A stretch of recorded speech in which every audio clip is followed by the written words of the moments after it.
میں تقریباً کل صبح میں نے آخری سلام کیا ہے خانہ کعبہ کے صحن میں کھڑے ہو کر، اور میں فجر کی نماز سے کچھ بعد کی میری تھی فلائٹ، تو مجھے جلدی نکلنا پڑا۔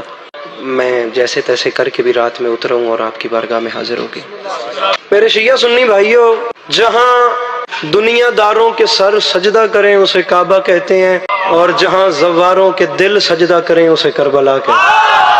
اور کمال بات لکھی ہے اپنی کتاب میں علامہ عبد حسین نیشا پوری نے، فرماتے ہیں یاد رکھے زمانہ، جتنا فاصلہ مکہ صفا و مروہ کے درمیان ہے، ٹھیک اتنا فاصلہ کربلا روضہ حسین اور عباس کے درمیان۔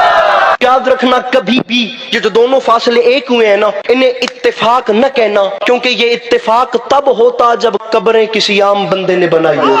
قبریں بنائی ہیں حجت خدا سید سجاد نے اپنے مظہر العجائب ہاتھوں سے، دونوں قبروں کے درمیان صفا و مروہ جتنا فاصلہ رکھ کے قیامت تک آتی ہوئی نسلوں کو سید سجاد نے یہی تو بتایا ہے کہ یاد رکھے زمانہ، جہاں اسلام کا حج ہوتا ہو اسے کعبہ کہتے ہیں، جہاں عشق کا حج ہوتا ہو اسے کربلا کہتے ہیں۔ وہ جو مکے والا حج ہے نا، اس کی ریکوائرمنٹس آپ لوگ جانتے ہیں، یہ کربلا والے حج کی ریکوائرمنٹس میں آپ کو بتاتا ہوں۔ عشق والے حج کے کعبے کو حسین کہتے ہیں، عشق والے حج کی مسجد الحرام کو عباس علمدار، اس عشق والے حج میں مقام ابراہیمی کو علی اکبر کہتے ہیں۔ جس وقت کعبے کی زیارت کرنے جاتے ہیں، وہاں ایک جنت کا پتھر ہے جسے کعبے نے سینے سے لگا رکھا ہے۔ یہ جو عشق والا حج ہے نا، جو کربلا میں ہوتا ہے، اس عشق والے حج میں اسی حجر اسود کو علی اصغر کہتے ہیں۔ آیا ہوں عمرے سے، اب دونوں جگہوں کا فرق بتا رہا ہوں، کربلا بھی دیکھی ہے، کعبہ بھی دیکھا ہے۔ اب سنیے میں نے دیکھا کیا ہے۔ یہ جو عشق والا حج ہے نا، جو کربلا میں ہوتا ہے، اس عشق والے حج میں مقام